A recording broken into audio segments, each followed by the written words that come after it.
At 7:30 on September 18, 1944, Private First Class Arthur Jackson pressed his body against a coral outcrop on Palau Island and watched Japanese machine gun fire tear through the Marines' position to his left.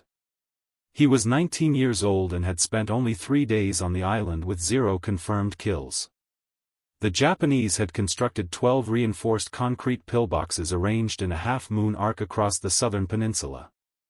Each position held between 5 and 35 enemy soldiers. 3 days earlier, the 1st Marine Division had landed on Palau expecting the operation to last 4 days. Major General William Rupertus had assured his men they would secure the island by the weekend. That prediction proved wrong by 70 days. On D-Day alone, nearly 1,300 Marines were killed or wounded on the beaches. The Japanese had changed their combat tactics. There were no more bonsai charges and no more reckless advances into American machine gun fire. Instead, Colonel Kunio Nakagawa built a defensive fortress. His force of 10,000 defenders waited inside caves and hardened concrete bunkers connected by hundreds of yards of tunnels. They allowed the Americans to approach them. By September 18, the 1st Marine Regiment had suffered 70% casualties. 7 out of every 10 Marines who landed with that regiment were either dead or wounded. The 7th Marines, which included Jackson, had pushed into the southern sector. Their assignment was direct and clear. They had to eliminate Japanese defensive positions blocking the advance toward the airfield. The main obstacle was the pillboxes. Japanese engineers had embedded them into coral ridges and built the walls 3 feet thick. Each position covered the others with overlapping fields of fire. If a unit attacked one pillbox, 2 more would strike from the sides. The Marines attempted grenades, but they bounced off the concrete. Rifle fire proved ineffective as bullets struck the surface and ricocheted into the coral. Direct assaults against the firing ports ended with Marines falling in front of the walls.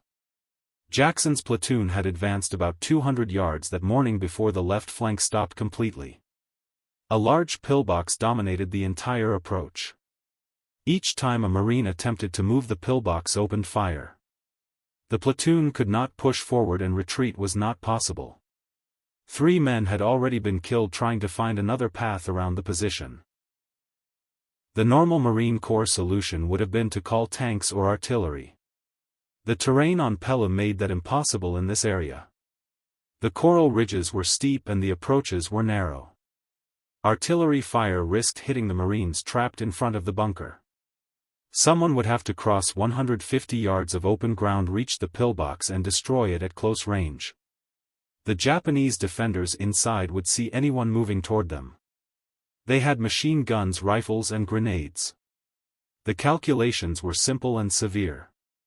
A soldier running across open ground in combat conditions moves at roughly 15 yards each second. 150 yards meant about 10 seconds of exposure.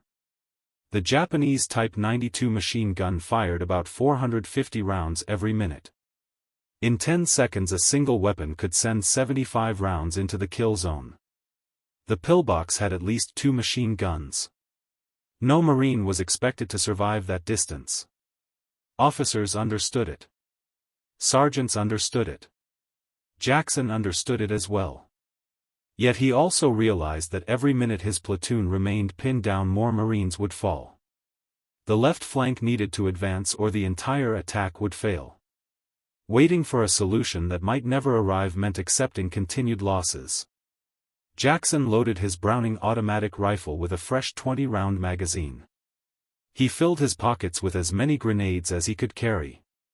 Then he looked across the 150 yards of open coral that separated him from about 35 Japanese soldiers. The morning sun was already intense over Palau and the temperature had climbed beyond 100 degrees. Arthur Jackson was 19 years old and he had just decided to attempt something that appeared impossible. Jackson did not wait for permission. He did not consult his sergeant and he did not coordinate with Marines positioned nearby. He simply stood up and ran. The Browning automatic rifle weighed 19 pounds when fully loaded. Jackson carried it at hip level while he ran across the coral ground. The bar fired .30 caliber rounds at a rate of about 550 each minute. It was not designed for precise shooting from the hip, but precision was not the objective. Volume of fire was the objective. Suppression was the objective. The Japanese soldiers inside the pillbox noticed him at once. Their Type 92 machine guns turned toward the running Marine. Bullets snapped past Jackson's head and pieces of coral burst around his feet. The air filled with the sound of Japanese automatic weapons. Jackson returned fire without stopping. He kept the trigger pressed and swept the muzzle across the firing slit of the pillbox. His rounds could not break through 3 feet of concrete, but they could force the gunners to lower their heads. That brief pressure would give him seconds, and seconds were all he needed. The distance closed quickly. 100 yards, then 80 yards, then 60 yards. Jackson's magazine ran empty. He dropped behind a coral rock, inserted a fresh magazine, and started running again. The Japanese gunners had regained their focus and their fire increased. Bullets struck the coral dust only inches from Jackson's boots. 40 yards, then 30 yards, then 20 yards. At close distance the design of the pillbox worked against its own defenders. The firing slits that gave the Japanese wide fields of fire also limited their angles. Jackson reached the blind area beside the main opening. The defenders inside could hear him moving, but they could not aim at him. Jackson had carried more than ammunition in his pockets. He also carried white phosphorus grenades and fragmentation grenades. Another Marine who followed Jackson during the charge brought something different. He carried 40 pounds of plastic explosive. White phosphorus burns at nearly 5,000 degrees Fahrenheit. It ignites immediately when exposed to air, and water cannot put it out. Jackson pulled the pin from his first phosphorus grenade and pushed it through the firing slit. The reaction inside began at once. Japanese soldiers rushed out of the pillbox with their uniforms burning. Ammunition belts around their waists began to detonate with small bursts. Jackson fired at them as they emerged. His bar stopped them before they could raise their weapons. However, about 35 soldiers had been inside that position. Phosphorus alone would not eliminate them all. Some men had moved deeper into the bunker while others had already begun firing again through secondary openings. Jackson then grabbed the explosive charges. The package contained 40 pounds of composition C2 plastic explosive. It was fitted with a 30-second fuse. He had only one opportunity to place the charge correctly. Jackson pushed the entire explosive package through the main firing slit and immediately turned away. Jackson ran and dropped into a nearby shell crater. He pulled his body tight and covered his head with his arms while pressing against the coral ground. Moments later the explosion lifted the pillbox from its base. Concrete logs and bodies were thrown nearly 60 feet into the air. The shock wave struck Jackson's crater and debris fell around him. A piece of concrete the size of a football landed only inches from his head. When the dust cleared, the pillbox had been completely destroyed and 35 Japanese soldiers were dead. Jackson stood up. His ears were ringing and his hands were shaking, but he remained alive. 200 yards ahead 11 more pillboxes were still firing toward the Marine lines. The reasonable choice would have been to return to his platoon, report the success, and allow others to deal with the remaining defenses. Jackson did not follow the expected course of action. He reloaded his bar, checked the grenades he still carried, and then began moving toward the next pillbox. The second position stood about 80 yards northwest of the first. It was smaller than the main bunker and held 5 Japanese soldiers. 2 machine guns guarded the approach. By this time the element of surprise was gone. The Japanese soldiers in the remaining 11 positions had heard the earlier explosion. They had watched their largest bunker vanish in a column of smoke and debris. They understood that an American Marine was advancing toward them. Jackson relied on the terrain. The coral ridges of Palau created narrow natural channels between defensive positions. A man who understood the ground could move from cover to cover while limiting exposure to only one pillbox at a time. Jackson had spent 3 days observing how the Japanese defense system worked. He had learned where the blind areas existed. He approached the second bunker from the eastern side. The coral formations in that area rose sharply and blocked the angle of the firing slits. Jackson crawled the final 30 yards on his stomach while pulling his bar across the volcanic rock. The Japanese soldiers inside heard movement but could not see him. They began throwing grenades over the bunker wall without a clear target. Japanese Type 97 grenades used a 4-second fuse. Jackson counted each explosion, then waited for the short pause between throws before moving again. He reached the bunker wall and placed his back against the concrete surface. His phosphorus grenades were gone because he had used them during the first attack. However, he still carried fragmentation grenades and he still had his bar. He had also learned an important detail during the first assault. Japanese pillboxes used ventilation shafts, which were small openings in the roof that prevented carbon monoxide from building up during heavy firing. These shafts measured about 4 inches across, which was too narrow for a grenade but wide enough for a rifle barrel. Jackson climbed onto the roof of the bunker and located the ventilation shaft. He pushed the muzzle of his bar into the opening and fired an entire magazine straight downward. The .30 caliber rounds bounced inside the concrete chamber. Japanese soldiers inside were struck where they stood. Jackson loaded another magazine and fired again, sending 20 more rounds into the darkness below. When he returned to the ground, there was no movement inside the bunker. 2 pillboxes had now been destroyed and 10 remained. The third and fourth positions were located close together and supported each other. Each bunker covered the approach to the other, which followed standard Japanese defensive doctrine. The concept was simple. Any soldier attacking one position would be exposed to fire from the other. Jackson could not approach one bunker without drawing fire from its partner. He addressed the problem by considering the layout of the positions. Both bunkers faced southwest toward the Marine lines and their firing slits covered an arc of about 120 degrees. Between the 2 bunkers there was a narrow corridor where neither position could aim its weapons. The passage measured about 8 feet wide. A man had to move through it in a straight line or he would come under fire from one side or the other. Jackson ran through the corridor at full speed. He reached the third bunker before the defenders could reposition their guns. He pushed his bar into the firing slit and fired until the magazine became empty. After that he threw his final fragmentation grenade through the opening. He then moved to the fourth bunker and repeated the same action.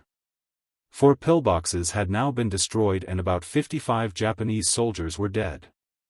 Jackson had been fighting for less than 20 minutes. His ammunition supply was becoming low. His bar had jammed twice because of heat. The barrel had grown so hot that it burned his hands even through the wooden foregrip. He no longer had grenades and he no longer had explosives. A careful soldier might have stopped, withdrawn and resupplied. Jackson, however, had noticed something while attacking the fourth bunker. Through the smoke and dust he saw Marines from his platoon beginning to advance forward. His actions were producing results. The left flank had started moving again. If he stopped at that moment, the remaining 8 pillboxes would trap those Marines just as they had trapped his platoon earlier.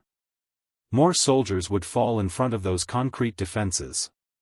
Jackson checked the ammunition he still carried. 3 magazines remained, which meant 60 rounds, while 8 bunkers were still active. The calculation no longer favored success, yet Jackson continued moving. The 5th pillbox presented a different challenge. It was larger than the second, third and fourth bunkers, but not as large as the first. This position also had a feature the others lacked, which was a rear entrance. Japanese defensive engineers had studied American assault methods. Marines often attacked bunkers from the sides where firing slits could not reach them. Because of this, the engineers created escape paths and tunnels that linked pillboxes to rear trenches. When Americans attacked from one side, the defenders could withdraw, reposition and then counterattack. Jackson did not know about the tunnel system. He approached the 5th bunker using the same method that had worked earlier. His plan remained simple. Locate the blind area, move close and eliminate the soldiers inside. He reached the bunker wall, placed his back against the concrete surface and prepared to climb onto the roof to search for the ventilation shaft. A Japanese soldier suddenly appeared from the ground about 5 yards behind Jackson. The rear tunnel exit had been hidden with coral rocks and palm fronds. Jackson had passed it without noticing. The soldier stepped out with a bayonet fixed to his Arisaka rifle and moved toward Jackson from behind. Jackson turned quickly and fired from the hip. The bar fired .30 caliber rounds that struck the Japanese soldier in the chest. The man fell backward into the tunnel entrance. The noise, however, alerted the defenders inside the bunker. Jackson heard voices and boots moving on concrete. He had only seconds before more soldiers came through that tunnel. Jackson dropped to one knee and fired directly into the tunnel entrance. The narrow passage forced his bullet straight down the opening. Anyone inside would take the rounds directly. He emptied a full magazine in about 4 seconds, then loaded his second-to-last magazine and continued firing. When the shooting stopped, 3 Japanese soldiers lay dead in the tunnel. The 5th pillbox had fallen silent. 5 bunkers were now destroyed and 7 remained. However, the situation had changed. The Japanese soldiers in the remaining positions now knew where Jackson was located. They also understood his method of attack and they had radios for communication. Colonel Nakagawa had created a communication network across the defensive positions on Palu. Each bunker could send reports to a central command post. From there, officers could organize counterattacks, redirect fire and move reinforcements where needed. Jackson did not know that runners were already moving through the Japanese tunnel system. He did not know that Nakagawa's officers had identified the single American Marine who was eliminating their southern defenses one position at a time. He did not know that the remaining 7 pillboxes had received orders to focus their fire on one target. What Jackson understood was simpler. He knew that Marines were moving forward on his right side. He could hear their rifles and the voices of their sergeants giving commands. His assault had disrupted the defensive line. The Japanese could no longer coordinate their fire against several threats. They were reacting instead of directing the fight. The 6th pillbox stood on higher ground. A coral ridge about 15 feet above the surrounding terrain gave the defenders a clear view of the area. From that position they could see Jackson approaching from 200 yards away. Jackson could not move close without being seen and there was no blind area around the bunker. The defenders had clear lines of sight in every direction. Jackson had 1 magazine remaining, which meant 20 rounds. At that moment a Marine rifle squad appeared on Jackson's right. 6 men had advanced through the opening that Jackson created. Their sergeant noticed Jackson crouched behind a coral rock and then saw the elevated bunker ahead. He understood the situation immediately. The sergeant did not pause to organize a plan. He pointed toward the bunker and moved forward with his men. 6 Marines and Jackson advanced at the same time from 2 directions. The Japanese gunners inside could not aim at both approaches. They chose to focus their fire on the larger group, which was the rifle squad. Jackson reached the bunker while the defenders focused on the rifle squad. He climbed the coral ridge from the blind side and reached the top. There he located the ventilation shaft. He pushed the muzzle of his bar into the opening and fired. 20 rounds were in the magazine and it was his final supply. He used every shot carefully. After the burst of fire, the 6th pillbox became silent. The rifle squad led by the sergeant had suffered losses. 2 Marines were wounded and 1 had been killed. Despite this, they continued advancing and continued fighting. Jackson looked at his empty weapon and then looked toward the 6 pillboxes that still remained active. He required ammunition. He required grenades. He also required assistance. For the first time since the attack had begun, Arthur Jackson was no longer fighting alone. The Japanese response developed within minutes. Colonel Nakagawa and his command post had been monitoring the destruction of 6 defensive positions in less than 30 minutes. 1 American Marine had eliminated about 60 soldiers. The southern defensive perimeter was beginning to collapse. Nakagawa now faced a serious tactical problem. His defensive system depended on overlapping fields of fire where each pillbox protected another. When one position was removed, the network weakened. When 6 positions were removed, large gaps appeared that an entire Marine platoon could exploit. The colonel ordered a counterattack force into action. 40 soldiers from his reserve company received instructions to seal the breach, eliminate the Marine responsible, and restore the defensive line. Jackson did not know that reinforcements were approaching. At that moment he was searching the area for ammunition among the fallen Japanese soldiers. Arisaka rifles used ammunition different from his bar, which meant those rounds were useless to him. Japanese soldiers, however, also carried grenades. Jackson collected 7 Type 97 fragmentation grenades from the bodies around the 6th pillbox. He also found 2 Type 99 magnetic mines, which were normally used against tanks. Additional bar magazines could not be found. Near the 3rd bunker he located a fallen Marine and an M1 Garand rifle.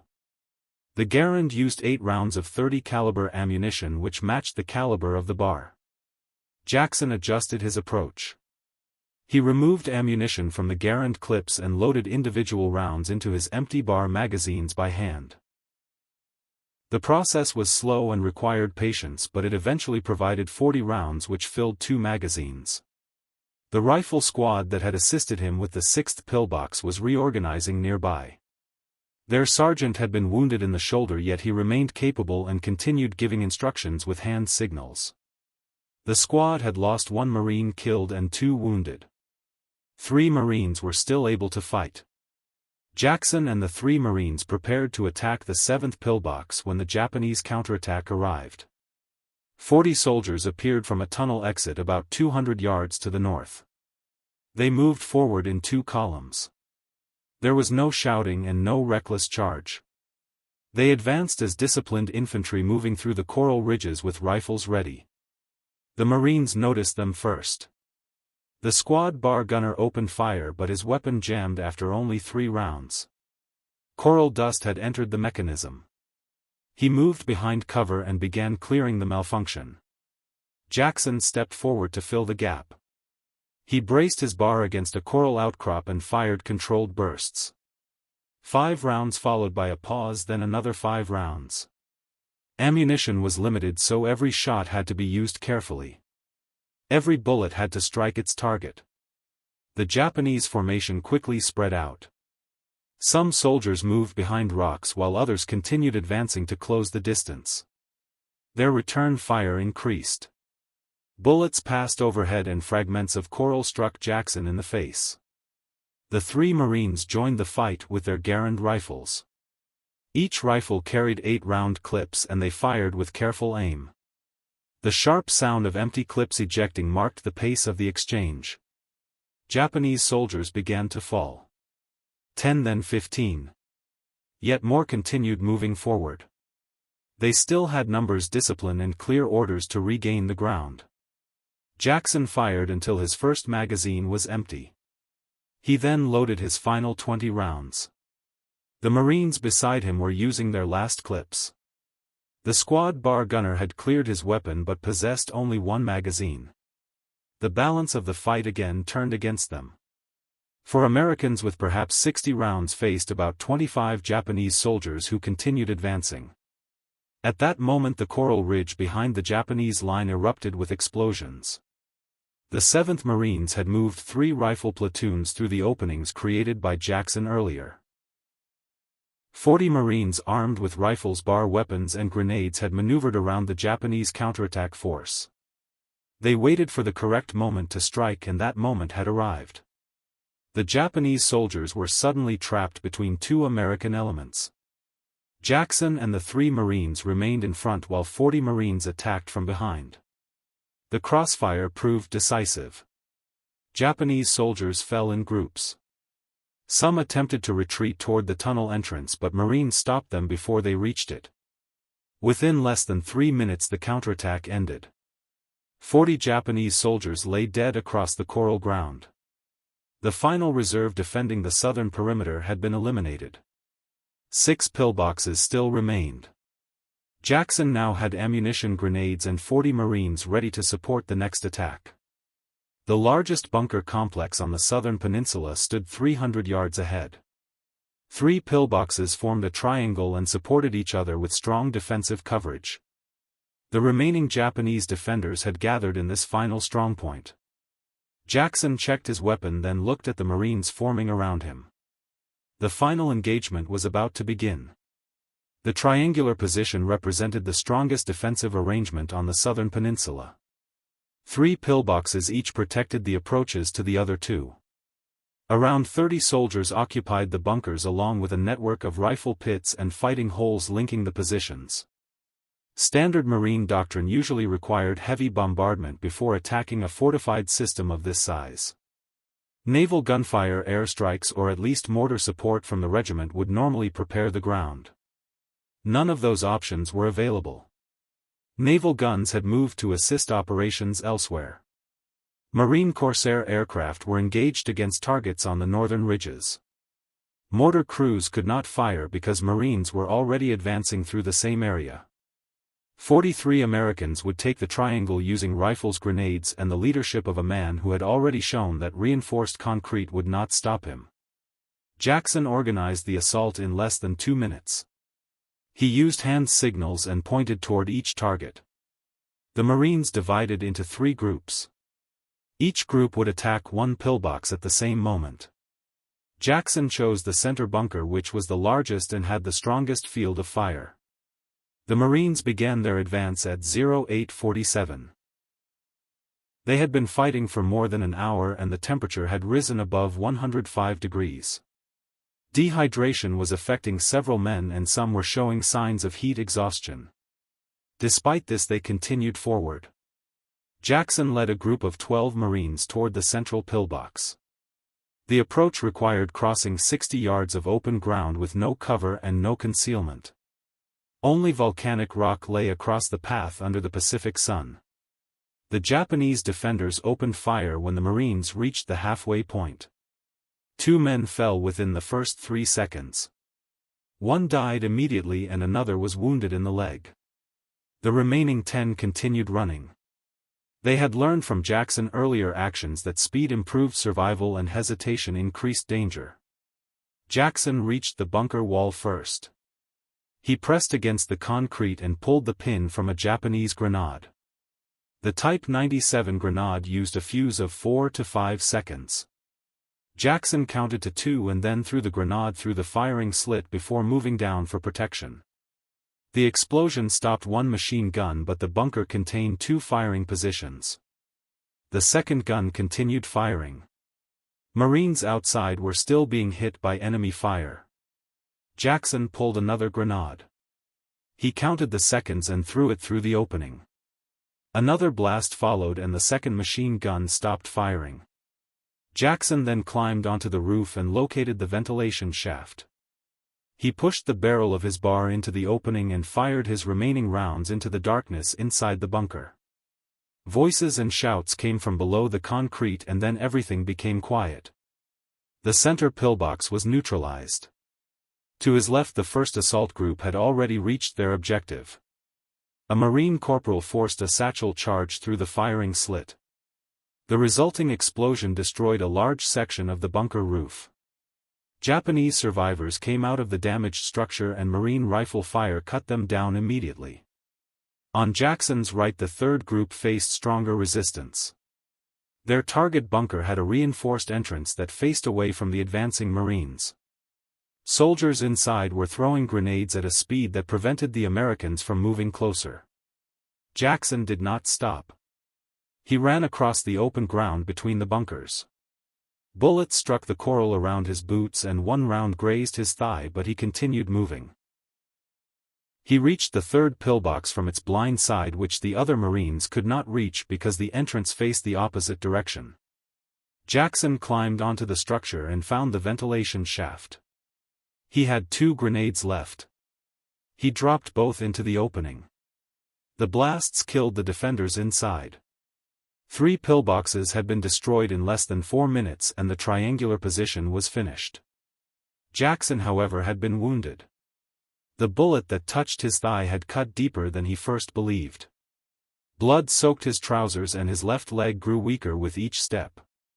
He looked toward the south where the final 3 pillboxes still stood between the Marines and full control of the southern peninsula. By this point Jackson had killed roughly 50 Japanese soldiers and destroyed 9 bunkers while suffering at least 1 wound. The logical decision would have been to stop and receive medical treatment while other Marines completed the mission. Jackson instead loaded his last magazine and began moving south. A Marine sergeant caught his arm and pointed at the blood and then toward the aid station behind them. Jackson pulled his arm away. 3 pillboxes were still active and he continued forward. The 10th pillbox fell at 0912. Jackson eliminated its 5 defenders by dropping grenades through the ventilation shaft. His leg continued bleeding and he wrapped a torn piece of cloth from his trousers around the wound. The improvised bandage slowed the bleeding but could not stop it. The 11th pillbox was destroyed at 0921. This time Jackson needed assistance because his ammunition was gone. A Marine private named Henderson carried forward a satchel charge. Jackson placed the explosive and the blast killed 7 Japanese soldiers inside the bunker. The 12th pillbox remained as the final position. It stood on a small rise overlooking the beach where the 7th Marines had landed 3 days earlier. Since the first day of the operation its 2 machine guns had fired on Marine supply teams and had already killed at least 15 Americans. The Japanese officer commanding the bunker had watched 11 other pillboxes fall during the morning. He understood that his position would soon face the same attack. Jackson approached the final bunker from the northeast. His leg was no longer responding properly. He dragged it across the coral more than he walked. Blood loss was beginning to affect his sight and the ridges of coral appeared to blur in the intense heat. 3 Marines moved with him. They refused to allow him to attack the final position alone. 1 Marine carried extra grenades. Another carried a flamethrower. The 3rd carried a bar with additional ammunition. The Japanese opened fire when the Marines were about 100 yards away. The Marine with the bar answered with suppressive fire that forced the enemy gunners to lower their heads. Jackson and the other 2 continued moving forward. At 50 yards the flamethrower operator stepped ahead. The M2 flamethrower had an effective range of about 40 yards and he needed to move closer to the bunker. Jackson provided cover for the advance. He took the bar from the supporting Marine and fired controlled bursts toward the firing slit. The weapon pushed hard against his shoulder. His wounded leg weakened and he dropped to one knee but continued shooting. The flamethrower operator reached the correct distance and triggered a short burst. Burning fuel arced through the air and poured directly into the firing slit of the bunker. The voices from inside stopped within seconds. At 0933 the 12th pillbox went silent. Jackson collapsed against a coral rock. His uniform was soaked with blood and his hands shook from fatigue and strain. The bar rested across his lap and the barrel remained hot from the final attack. In roughly 90 minutes Private First Class Arthur Jackson had destroyed 12 Japanese pillboxes and killed around 50 enemy soldiers. His actions broke the southern defensive line and allowed his platoon to move forward. The tactical situation across that sector of the island had changed. Navy corpsmen reached him shortly afterward. They cut away his blood-soaked trousers and treated the wound. The bullet had passed through muscle without striking bone or artery. Jackson would keep his leg and he would continue serving. 3 days later he returned to combat although he still walked with a limp. News of the assault spread through the 7th Marines within hours. Officers who observed the fight from nearby positions described what they had witnessed.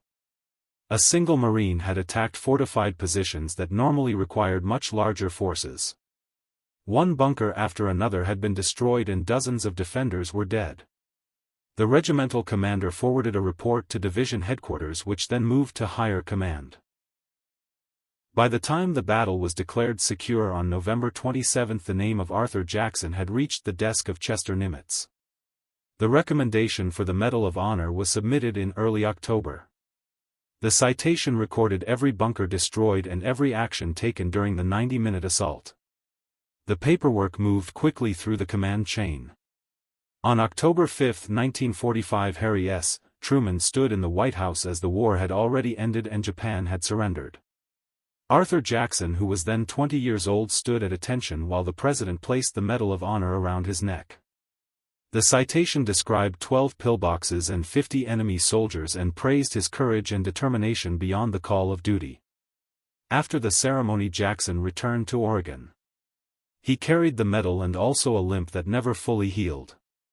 The memories of the battle remained with him for the rest of his life and would shape the years that followed. For many decades, Arthur Jackson rarely spoke about the battle. He returned to Portland, where he married, raised a family, and worked for the United States Postal Service delivering mail. Neighbors knew him as a quiet man who walked with a slight limp. Most people had no idea that a Medal of Honor rested in his home. Jackson continued military service in the reserves. He transferred from the Marine Corps to the Army Reserve and served through the period of the Korean War. Over time, he rose to the rank of captain and trained younger soldiers. He still did not talk about the 12 pillboxes. In 1961, Jackson served at Guantanamo Bay Naval Base during a period of high tension in the Cold War. Soviet influence in Cuba had created a hostile environment around the base. Jackson worked as a security officer responsible for monitoring possible espionage threats. On September 30, a Cuban worker named Ruben Sabargo attacked Jackson. Sabargo had been suspected of passing information to Cuban intelligence. The confrontation became violent and Jackson shot and killed him in self-defense. The situation created serious complications.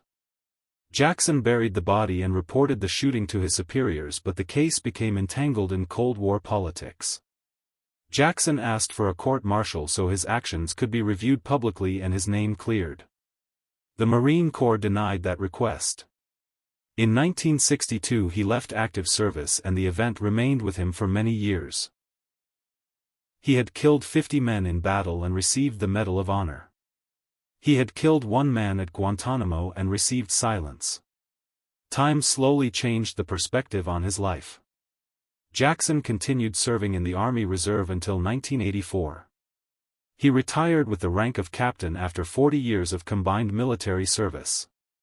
Later he moved to Idaho and began speaking openly about his experiences. He visited schools and veterans groups and shared lessons about courage, fear, and the cost of survival. In 2011, at the age of 86, Jackson visited the USS Peleliu. The Navy had named the ship after the battle where he earned his medal, which was the Battle of Peleliu. Jackson walked the decks and spoke to more than 1,000 sailors and Marines gathered in the hangar bay. He told them about the canned ham his mess sergeant made him carry during the landing. He also spoke about the pillboxes and the Marines who never returned home. Jackson presented the ship captain with his Medal of Honor flag, which is one of only 2 flags each recipient receives.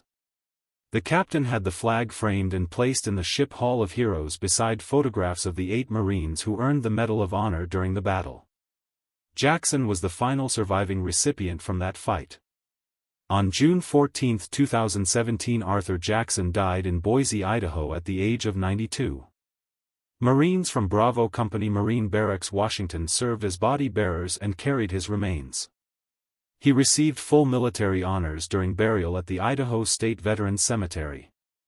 50 Japanese soldiers once tried to stop one 19-year-old Marine on September 18, 1944.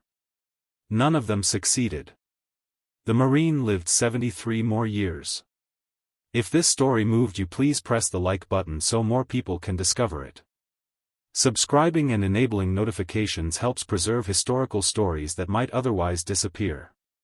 Leave a comment and share where you are watching from, whether it is the United States, the United Kingdom, Canada, Australia, or any other country. Communities across the world help keep these memories alive. By watching and sharing, you help ensure that the story of Arthur Jackson is not forgotten.